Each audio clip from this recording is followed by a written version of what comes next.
함께 하실 하나님의 말씀은 출애굽기 본문이 12장 21절에서 28절까지입니다만 오늘 21절에서 23절까지만 읽도록 하겠습니다. 출애굽기 12장 21절에서 23절까지 말씀입니다.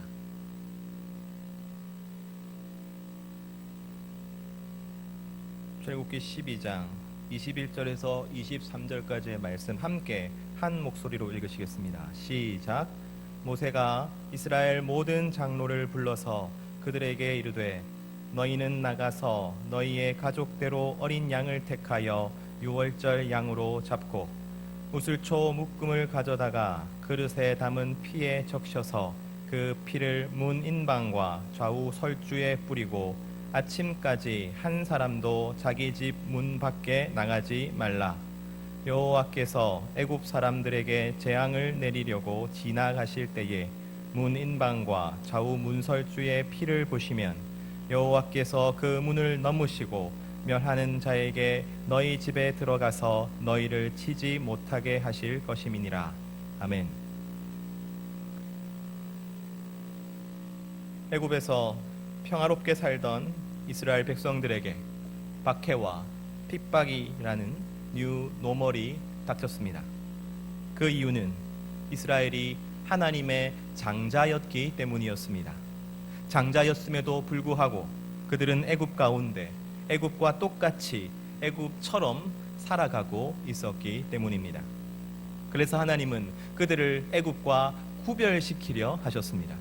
그래서 장자다운 삶, 장자로 합당한 삶을 살도록 하셨습니다. 바로 그것이 출애굽의 목적이었던 것이죠. 하지만 이스라엘 백성들은 지금 장자가 되고 싶은 마음이 전혀 없었습니다. 장자로 부르신 하나님에 대해서도 잘 몰랐습니다. 자신이 왜 구별되어야 하고 심지어 구별되고 싶어 하지도 않았습니다. 왜 내가 이 좋은 세상과 구별되어야 한단 말입니까? 그래서 하나님은 이스라엘 백성들에게 자기 자신을 소개하시지요. 그들을 설득하시지요. 그 설득이 바로 10가지 재앙이었다고 말씀드렸습니다. 이스라엘 백성들은 자신의 하나님이 애굽의 신들을 하나하나 이기는 것을 보면서 그들이 하나님의 장자됨이 얼마나 영광스러운 것인가를 깨닫게 됩니다. 하나님의 뜻과 그 계획에 순종하는 것이 가장 가치 있는 일임을 알게 되지요. 그리고 스스로 그 길을, 장자됨의 길을, 구별됨의 길을 원하게 됩니다. 바로 그때까지 하나님은 우리를 설득시키고 또 설득하시는 것입니다. 이스라엘은 10번의 설득이 필요하였습니다. 이 10가지 재앙 가운데 이스라엘 사람들은 비로소 하나님이 누구신지를 알게 됩니다. 어떤 사람은, 이스라엘 중에 어떤 사람은 첫 번째 재앙에서부터 어쩌면 감화되었을지도 모릅니다. 하나님에 대한 갈망이 있고 어쩌면 하나님에 대한 다른 지식이 있고 마음이 열려 있을 수도 있겠지요. 또한 누군가는 5번째쯤에 그 하나님에 대해서 진지하게 고민하게 되었을지도 모릅니다. 아, 하나님이 정말로 존재하시구나. 하나님이 정말로 여기 계시구나. 그분이 진짜 우리를 사랑하셔서 우리를 위해 일하시는구나. 바로 그것을 깨닫게 되었을 수도 있습니다. 그러나 누군가는 9번째 재앙이 되었어야 겨우 그 마음을 돌렸을 수도 있죠. 그러나 하나님은 당신이 정하신 이들이 모두 다 설득될 때까지 계속해서 쉬지 않으셨습니다. 10가지 재앙, 이 10이라는 숫자는 바로 그것을 의미하는 것이죠. 우리가 10가지 재앙이라고 하지만 실은 11가지 기적입니다.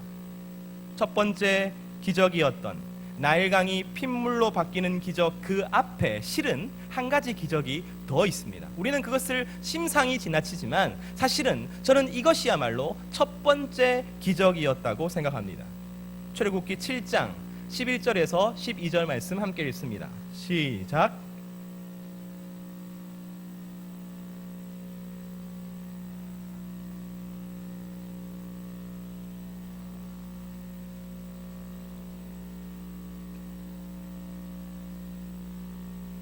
바로 앞에 나아간 모세와 아론이죠. 아론이 자신의 지팡이를 던졌더니 그 지팡이가 뱀으로 변하였습니다. 그러자 바로가 자신의 마술사들을 부르지요. 그리고 그들의 지팡이 또한 뱀으로 변하였습니다. 하지만 아론의 뱀이 요술사의 뱀을 삼키고 말지요. 저는 이것을 첫 번째 기적이라고 보아야 한다고 믿습니다. 왜냐하면 10가지 재앙의 본질은 바로와 그리고 애굽의 신을 이기는 하나님의 모습을 보여주고 있기 때문입니다. 바로 이 기적이 정확하게 그 모습을 우리에게 보여주고 있기 때문이죠. 그래서 이 재앙을 합치면 모두 11개의 기적이 되는 것이죠. 히브리 문화에서 10이라는 숫자는 완전수였습니다. 10은 충분하다, 완성되었다라는 의미를 가지고 있습니다. 그래서 10번의 설득은 하나님께서 설득하시는데 한 사람도 빠짐없이 한 사람도 놓치지 않고 모두 다 설득하셨다. 바로 그것을 의미하고 있는 것이죠. 그래서 우리가 이 10가지 재앙의 본문을 읽을 때 이렇게 읽어야 한다고 저는 생각합니다. 하나님께서 처음부터 내가 애굽에게 10가지 재앙을 내려야겠다 라고 생각하신 것이 아니라 내가 나의 백성들을 모두 다 설득시켜야겠다 라고 생각하신 것이죠. 그리고 그 계획을 완전히 이루신 것입니다. 하나님께서 작정하신 사람들을 한 사람도 빼놓지 않고 모두 다 설득하셨습니다. 그런데 아까 모두 합쳐서 11개라고 하지 않았습니까? 그런데 이번에는 10이 완전수라고 말하는군요. 그렇다면 나머지 하나는 어디에 있습니까? 바로 그 하나가 오늘 함께 우리가 살펴볼 본문입니다. 애굽의 장자가 죽는 마지막 재앙이죠. 이 재앙은 그 앞에 9가지 재앙 혹은 10가지 기적과 완전히 다른 것입니다. 이 재앙은 하나님의 설득이 아닙니다. 이 재앙은 하나님의 설득의 결과입니다.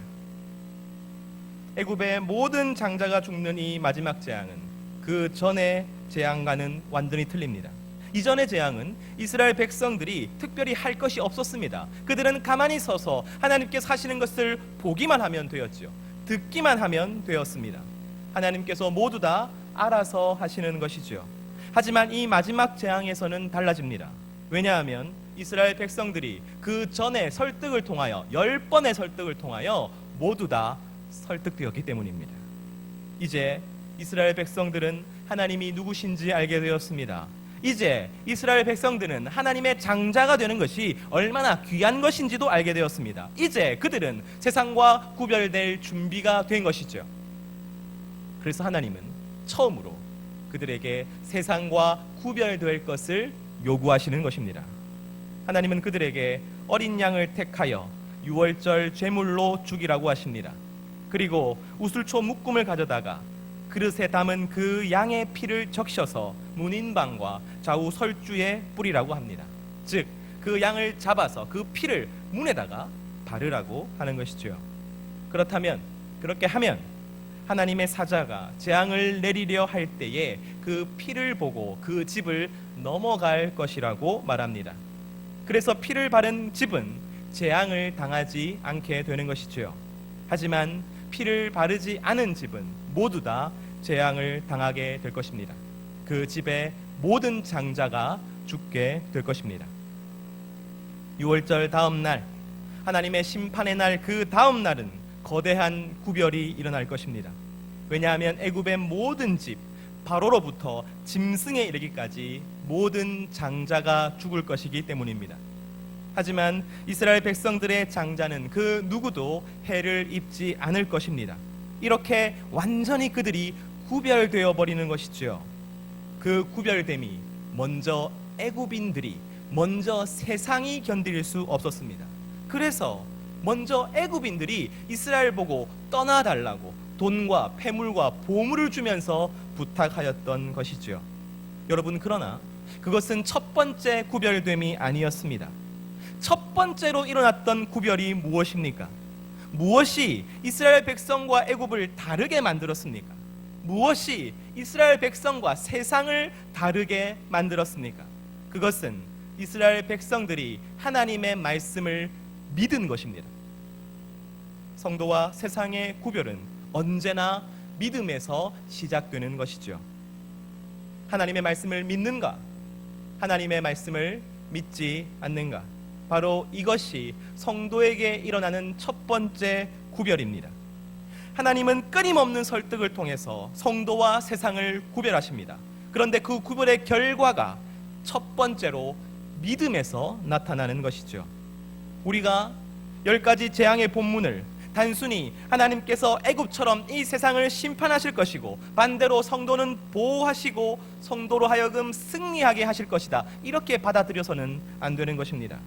10가지 재앙을 통해서 우리가 받아야 할 교훈은, 하나님은 사람을 설득하셔서, 성도를 설득하셔서 그에게 반드시 믿음을 주신다는 것입니다.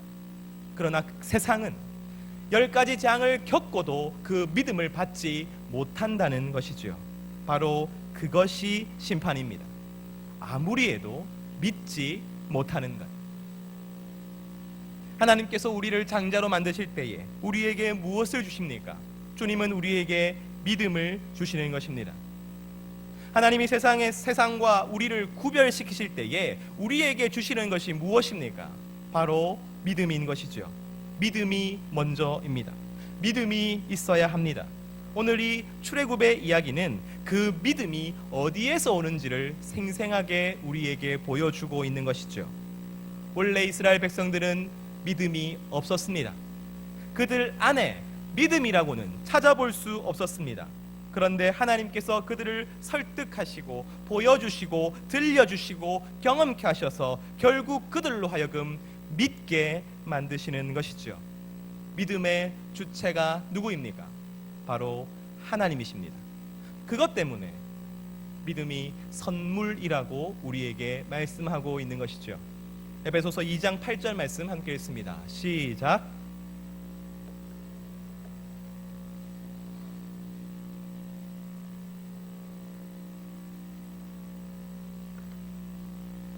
이 믿음이 여러분 안에 있습니까?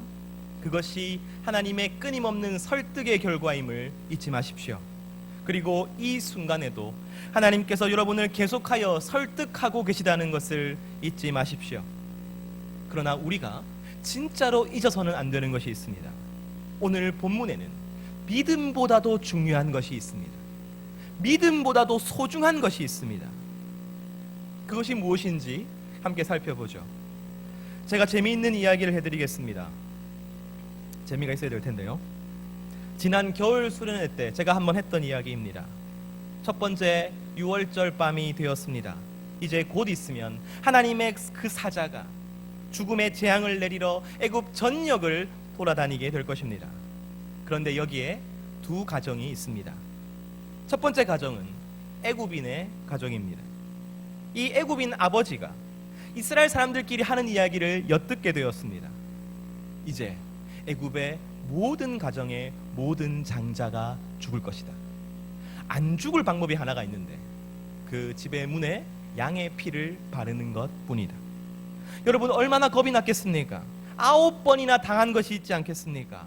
그래서 자신은 애굽인이지만 이스라엘의 하나님이 말씀하신 것처럼 하기로 마음먹었습니다. 흠이 없는 양을 잡아서 그 피를 문 임방과 좌우 설주에 발랐습니다. 하지만 그에게 어떤 신뢰나 확신 같은 것은 없었습니다. 더구나 그는 애굽인이지요. 그에게는 어떤 자격도 있지 않았습니다. 그래서 재앙을 당할까봐, 사랑하는 내 자녀가 죽을까봐 벌벌벌 떨면서 온 밤을 지샜습니다. 여기에 또 다른 한 가정이 있습니다. 믿음 좋은 이스라엘인이었죠. 이 가정은 피를 바르지 않았습니다. 왜냐하면 피를 바를 필요가 없다고 생각했기 때문입니다. 왜냐하면 자신은 그 무엇보다도 중요한 믿음을 가지고 있다고 생각했기 때문이죠. 하나님을 너무나 사랑했고 또한 의지하였습니다. 이 가정은 지난 9번의 그 재앙을 경이로운 눈으로 바라보았습니다. 그 하나님을 믿고 있다는 사실이 너무나도 자랑스러웠습니다. 그래서 그 심판의 밤을 앞두고도 그들은 하나도 두려워하지 않았습니다. 오히려 하나님을 찬양하고 하나님을 경배했습니다. 그리고 아무 걱정 없이 잠을 청했습니다. 사랑하는 청년 여러분, 누가 재앙을 당하고 누가 재앙을 면하였습니까? 믿음의 찬, 확신의 찬 이스라엘의 가정이 그 재앙에서 면제되었습니까? 아니요, 그렇지 않습니다. 그 집의 장자는 죽었습니다. 대신 자격도 없고 확신도 없고 두려워 벌벌 떨었던 그 애굽인의 가정의 장자는 어떠합니까? 여러분, 그는 살았습니다. 그 이유가 무엇입니까? 어린 양의 피를 발랐기 때문입니다. 애굽인 가정은 믿음이라고는 찾아볼 수 없었습니다. 하나님에 대한 지식도 없었습니다. 확신 같은 것도 없었습니다. 굳건한 그 속에 있는 어떠한 흔들리지 않은 것도 없었습니다. 그는 제사를 드린 적도 없고 예배를 드린 적도 없었습니다. 그는 오직 딱 한 가지만을 했을 뿐이죠. 어린 양의 피를 발랐을 뿐입니다. 하나님은 아무리 이스라엘 백성이라 해도, 아무리 믿음의 감정을 가지고 있다 해도, 아무리 믿음의 태도를 가지고 있다고 해도, 아무리 믿음의 행위가 있다고 해도 그를 구원하시지 않았습니다. 오직 어린 양의 피를 바르는 그 사람만 하나님은 구원하셨던 것이죠. 그렇다면 믿음이 중요합니까? 어린 양의 피가 중요합니까? 믿는다는 것이 중요합니까? 무엇을 믿고 있느냐가 중요합니까? 여러분, 우리는 어린 양의 피를 믿어야 하는 사람인 것입니다.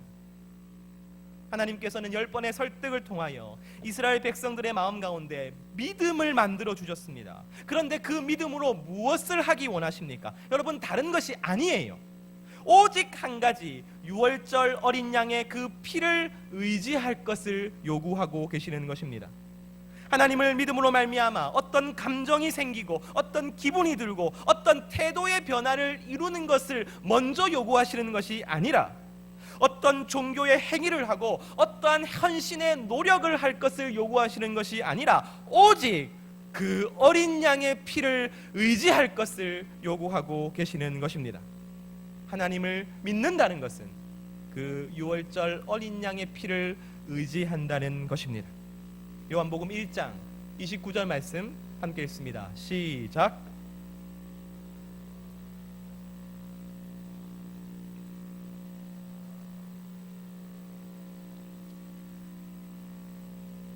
마지막 선지자였던 세례 요한은 바로 이런 의미에서 예수님을 가리켜 하나님의 어린 양이라고 말하고 있는 것이죠. 하나님은 당신이 설득하신 성도들을 구원하시는데 오직 어린 양의 피를 통해서 구원하시는 것입니다. 오직 우리의 어린 양 예수 그리스도의 그 피를 힘입어 우리를 구원하여 내시는 것이죠. 이것 외에는 다른 길은 없습니다.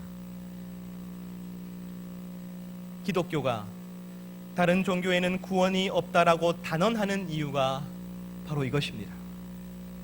우리의 선행이나 도덕이나 윤리에나 바로 그것들에 구원이 있지 않다고 말하는 이유가 바로 여기에 있습니다. 심지어 우리 자신 또한 스스로의 믿음이 구원받는 믿음인지를 점검해 보아야 한다고 말하는 이유가 바로 여기에 있습니다.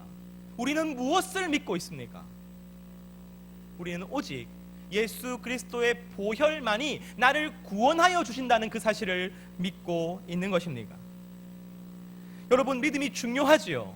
하지만 믿음이 중요하다는 의미가 믿음이 커야 되고 믿음의 행위가 보여져야 되고 믿음이 흔들리면 안 된다는 것을 말하는 것이 아닙니다. 믿음의 대상이 무엇인지를 말하는 것이죠. 예수 그리스도, 그 어린 양의 피를 믿는 믿음이 있다면 그 믿음이 아주 작더라도, 보이지 않더라도, 형편없더라도, 심지어 실패한다 하더라도 여러분, 그는 하나님의 장자입니다. 그는 하나님의 성도입니다. 그 믿음이야말로 구원받는 믿음인 것이죠. 믿음의 태도가 좋고 믿음의 행위가 좋고 믿음의 말들이 좋다 해도 마치 애굽인처럼 벌벌 떨면서 두려워하더라도 피를 의지한 바로 그만이 구원받는 것입니다.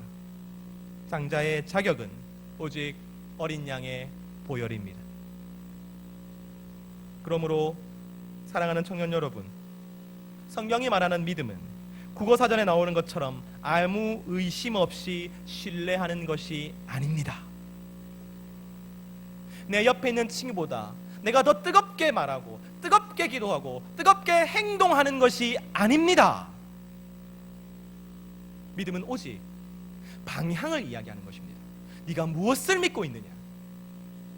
네가 진정 예수 그리스도만이 나를 구원하신다는 그 사실을 믿고 있느냐? 어떤 때는 나는 아주 잘 믿는 사람인 것 같습니다. 그러나 어떤 때는 내 안에 믿음이 하나도 없는 것처럼 느껴질 때도 여러분 있지요. 무엇인가? 내 일이 잘 될 때는 내 믿음도 굳건해지는 것 같고 하나님 나를 정말로 잘 도와주시는 것 같고 이 시간 나와 함께 계시는 것 같지만, 그러나 무언가 일이 잘 안 되고 직장에서 학교에서 일이 틀어지고 사람과의 사이가 잘 안 좋아지며 내게 어려움이 닥치면 여러분 내 믿음도 초라해집니다. 도무지 하나님은 뭐 하고 계시는지 모르겠고 나는 하나님을 잘 믿는지도 모르겠고 나는 여기서 뭘 하고 있는지도 모르겠습니다. 낙심이 되고 삶이 지치고 내가 쓰러져 있을 때는 내 믿음도 그렇게 똑같이 실패한 것 같습니다. 그러나 믿음이 중요한 것이 아닙니다. 믿음의 느낌이 중요한 것이 아닙니다. 믿음의 대상만이 중요한 것이죠. 그럼에도 불구하고 여러분 예수 그리스도를 믿습니까? 그렇다면 되었습니다. 여러분은 변함없이 하나님의 사랑받는 자녀입니다. 여러분은 변함없이 우리 하나님의 제자들입니다. 바로 이것을 이 출애굽의 과정이 우리에게 생생하게 보여주고 있는 것이죠.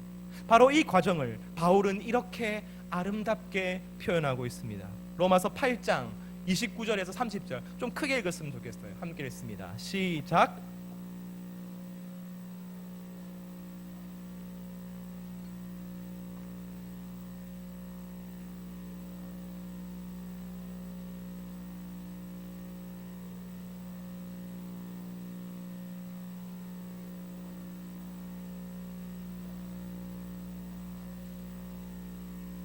여러분 이것이 우리가 함께 살펴보고 있는 출애굽의 이야기가 아닙니까? 여러분 바로 이것이 하나님께서 나를 부르신 바로 그 이야기가 아닙니까? 하나님이 미리 정하신 이스라엘 백성들을 부르셨습니다. 몇 번이나 부르셨습니까? 10번이나 부르셨죠. 그렇지 않습니까? 그리고 그들을 의롭다 하셨습니다. 무엇으로 의롭다 하셨습니까? 어린 양의 피로 의롭다 하신 것이죠. 오직 그 피만이 의롭다 할 수 있기 때문입니다. 여러분 하나님이 그렇게 하신 이유가 무엇입니까? 그 많은 형제 중에서 맏아들이 되게 하시려고, 장자가 되게 하시려고 그리 하신 것입니다. 이 모든 과정을 누가 이끌어 가십니까? 여러분 우리 하나님이 이끌어 가고 계시는 것입니다. 하나님이 미리 하신 우리를 부르셨습니다. 하나님이 부르신 우리를 의롭다 하셨습니다. 그리고 그 하나님이 의롭다 하신 우리를 반드시 영화롭게 만드실 것입니다. 막막하고 어려운 삶을 살아가는 모든 청년들께 말씀드립니다. 여러분은 이미 하나님의 자녀입니다. 때로는 내 믿음이 흔들리고 내가 과연 하나님을 믿는지 잘 모르겠고 내 삶이 내 믿음과 함께 실패했다고 여겨지는 청년들께 말씀드립니다. 여러분 그렇지 않습니다. 그 느낌이 여러분을 좌우하게 놓아두지 마십시오.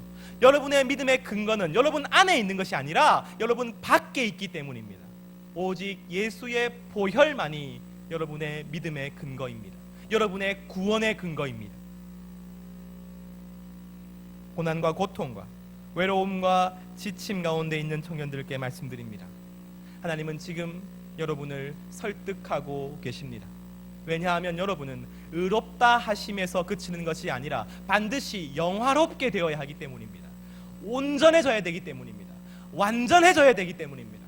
하나님은 여러분을 영화롭게 만들기 위하여 마치 여러분을 의롭게 하시기 위하여 설득하셨던 것처럼 그렇게 10가지 설득으로 오늘도 여러분과 함께하고 계십니다.